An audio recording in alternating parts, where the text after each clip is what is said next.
Headlines brought to you by Chitale बंधू.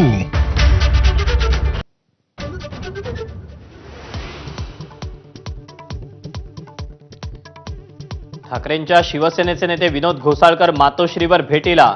सुनेवर पक्षबदलासाठी दबाव असल्याचा आरोप. मी आणि सून उद्धव ठाकरेंसोबतच असल्याचं घोसाळकर यांचं स्पष्टीकरण.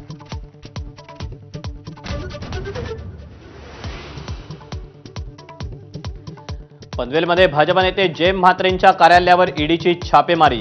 वनविभागाची 50 कोटींची जमीन हडप करून हायवे अथॉरिटीला विकल्याचा आरोप.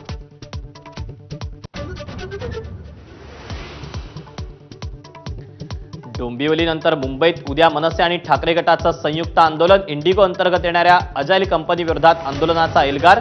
सेनेचे अरविंद सावंत तर मनसेच्या संतोष धुरींच्या नेतृत्वात आंदोलन.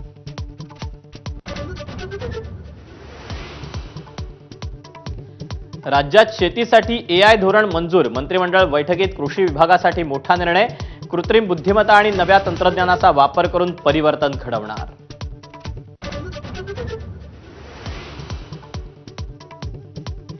ठाण्यातील श्रीमती सुनीतादेवी सिंघानिया शाळेत 45हून अधिक विद्यार्थ्यांना डेंग्यू मलेरियाची लागण तर 100हून अधिक जणांना लक्षणं दिसल्याचा मनसेचा दावा. मुख्याध्यापकांनी आरोप फेटाळला.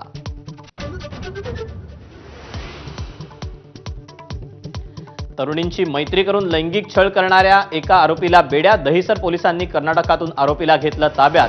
आरोपीच्या मोबाईलमध्ये आढळली 13,000 मुलींची छायाचित्र.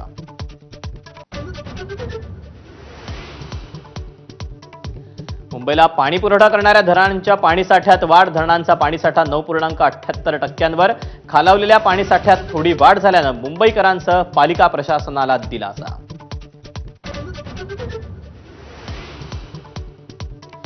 मीरा भाईंदरमध्ये प्रस्तावित कारशेडसाठी भाईंदरच्या डोंगरी भागात तब्बल 12,400 झाडांची कत्तल होणार.